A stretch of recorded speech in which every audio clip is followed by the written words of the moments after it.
With a compact footprint of under 4 meters, seating for up to 7 people and a starting price of just 5.65 lakh, this new Nissan Gravite makes a compelling case for the value-conscious buyer. Let's see what it's all about.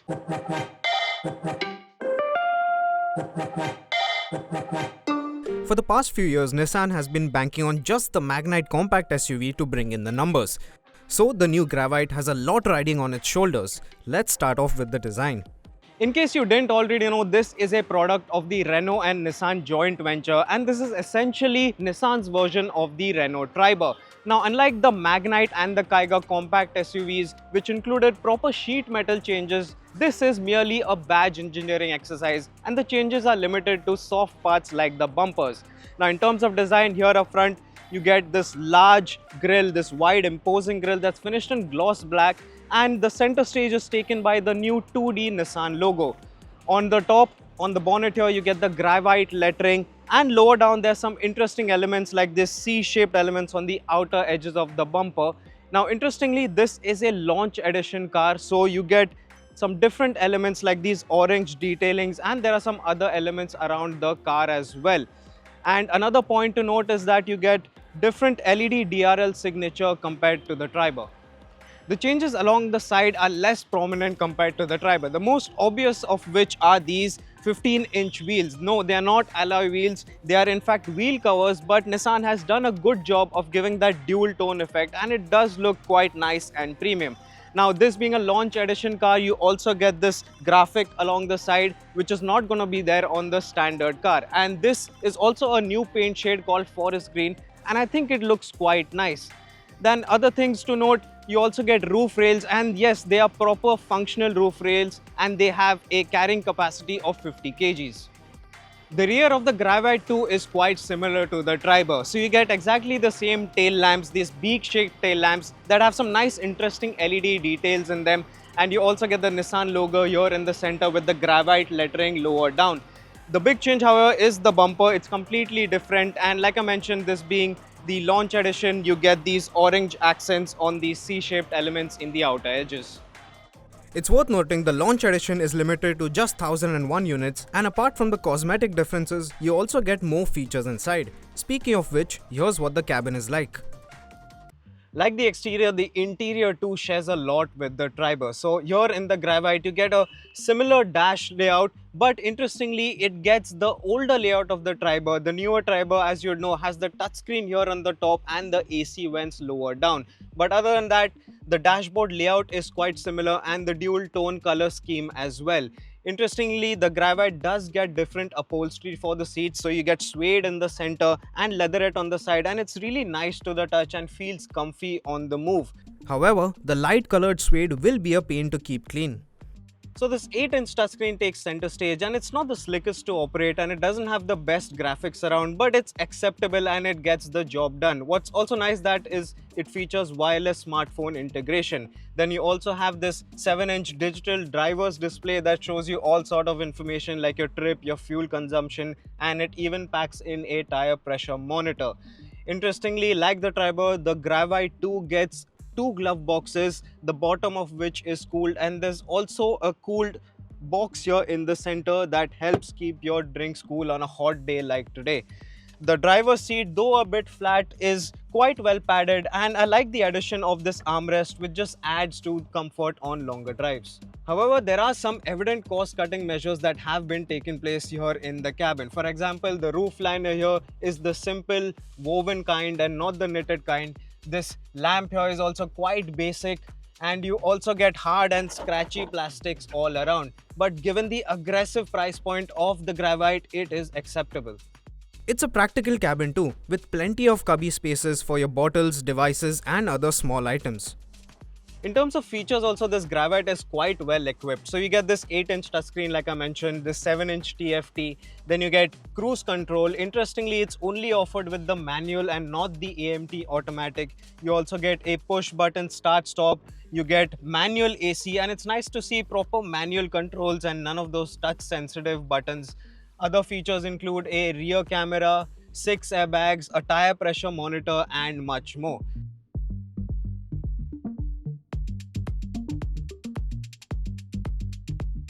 And this being the launch edition, there are some features that are exclusive to this one, like this JBL sound system, a dash cam for the front and rear, ambient lighting and more.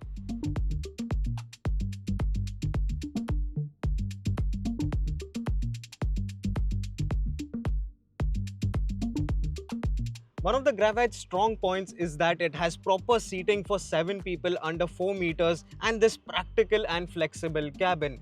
This driver's seat is set to my position. I'm 5 feet 11 and you can tell that I have just about decent amount of knee room and loads of headroom. But this seat has been set to its middle position and you can slide it forward and backward to liberate more room here in the middle row or in the back. So for example, this is the middle setting now. I can slide it all the way back to liberate much more room for me, and it's nice that there is space under the front seat for you to tuck in your feet. Another nice thing is that this backrest can also be reclined to add to the comfort. And an interesting detail here at the back is that you get adjustable headrests for the outer 2 passengers, so do the third row, but you don't get those for the front seats. And in terms of features, you get dedicated AC vents here on the B pillars. You also get a dedicated blower controls for the rear 2 rows and you also have a 12-volt socket. What's nice is that all seats get 3-point seat belts, and if I had to nitpick, a center armrest is missed. Now coming to the third row, which is accessed by tumble folding the middle row. I'm in the third row of the Gravite and you can tell it's a tight space to be for adults. But this seat, as I mentioned, can be slid forward and back, and this is right now in the middle setting, so I can move it a bit forward to give more knee room to me. My knees are right now touching the back seat here and I'm sat in a knees up position, which is expected. But if you find that right compromise of knee room for the middle row and the third row, yes, adults can also comfortably travel here in the back. And that's quite impressive given the size of this car. As for features here in the back, you get proper 3-point seat belts, you get adjustable headrests, you get dedicated AC vents, you get a 12-volt socket and you get a small cubby space here. The third row is surprisingly comfortable, especially over short stints. What is an issue, however, is the proximity of the tailgate to the passenger's head. With all 3 rows of seats up, boot space in the Gravite is quite nominal and you can only fit in a few backpacks or soft bags. But like the Triber, the USP of the Gravite is that you can completely remove these third row of seats to liberate 625 liters of boot space. And if you want even more cargo space, even the second row of seats can be split folded. As for the spare tire, yes, it does get one and it's mounted under the floor. The third row can be removed and stored away for when you don't need them, and they can even double up as picnic chairs.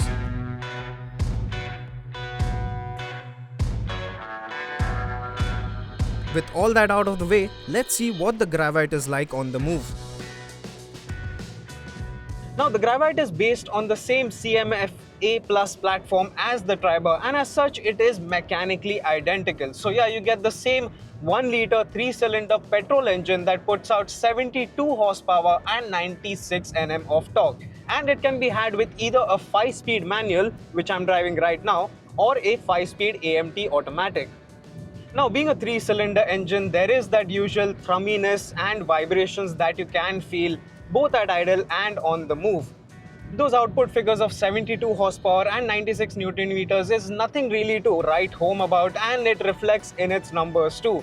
0 to 100 takes about 17 seconds, which is quite leisurely, and the AMT is slower still. So overtaking on the highway will require careful planning and a downshift or two. As for rolling acceleration, 20 to 80 kph in third gear takes just under 13 seconds, while 40 to 100 kph in fourth takes 16.79 seconds. Now this engine is up to the job and it feels quite adequate for city driving, but when you're out on a highway like I am, you will feel you need more power, especially if your car is fully loaded. And as we experienced in the Triber, carrying a full load of passengers will require you to rev out the engine all the way, which only exposes its shortcomings in refinement. As for fuel efficiency, Nissan claims 19.3 kpl for the manual and 19.6 kpl for the AMT automatic. This is a brief test drive, so we haven't really been able to put it through our instrumented real-world tests, but you can expect the real-world figures to be slightly lower than those claimed numbers. As for the driving position, it is quite spot on. This driver seat is height adjustable and the steering is also tilt adjustable but not adjustable for each. Still, it is easy to get your ideal driving position and you get a great view out of the cabin, which makes it perfect to place the car in tight city traffic. Speaking of city traffic, the Gravite feels quite effortless to drive thanks to the steering, which is nice and light, easy to twirl, which makes parking and darting in and out of gaps quite easy. But on the flip side, the clutch pedal is heavy and the bite point is quite high, so modulation will require some getting used to. The gearbox too, though not the slickest around, and you do require some effort to slot it into gears, but it does the job quite okay and there's really no reason to complain about it. As for other powertrain options, the Gravite will soon be offered with a factory-fit CNG kit which uses the same 1-litre engine as this car, mated to a 5-speed manual. But that is still in the works and deliveries will start soon. Other than that, Nissan have ruled out the turbo engine from the Magnite in the Gravite because they say it's just not feasible and it will price the Gravite out of the segment and quite close to the Ertiga, which they don't want to do. And in any case, Nissan says its target audience is from Tier 2 and Tier 3 cities, and they expect that those customers will be more than happy with this powertrain option. The steering, which is light and easy to twirl in city traffic, is not so nice as the speeds rise, as it feels lifeless and disconnected, and it's not the best feeling to have when you're doing high speeds. Speaking of high speeds, the Nissan Gravite feels absolutely at home on the highway. And its ride quality is so pliant and composed that you don't really feel that this car weighs under a ton, and that's a big compliment. Nissan has struck a great balance between ride comfort and handling. The ride at lower speeds especially does have that underlying firmness, but then it has to, because it has to carry 7 people and luggage.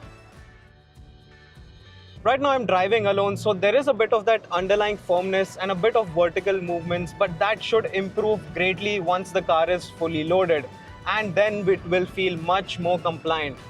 Sure, some sharp jolts and big potholes do catch it out and filter through, but it's never to the point of being uncomfortable. In conclusion though, the Gravite is simply an alternative to the Renault Triber, and it completely boils down to which car's design you like the most. Both have the same strengths, the same engines and the same weaknesses, and also a very similar price point. Prices for the Nissan Gravite range from Rs 5.65 lakh to 8.93 lakh ex-showroom. Do note though, the 8.93 lakh price is for the limited run launch edition that you see here. The Triber meanwhile has a higher starting price of Rs 5.76 lakh, but at the top spec it is more affordable at Rs 8.39 lakh. The Gravite comes with a standard warranty of 3 years or 1 lakh kilometers, which can be extended up to 10 years or 2 lakh kilometers. What you can't deny though, that this car, like the Triber, has carved out a niche for itself as the only proper 7-seater under 4 meters. And for hatchback money, you're getting a properly usable 7-seat MPV. There are shortcomings of course, like the lack of grunt from this engine and the evident cost cutting inside the cabin. But then the Gravite absolutely stands out for this versatile and practical cabin and the excellent packaging it offers. So if you are on a strict budget and need a people mover that's relatively comfortable, efficient and has decent amount of equipment, the Nissan Gravite is definitely worth considering.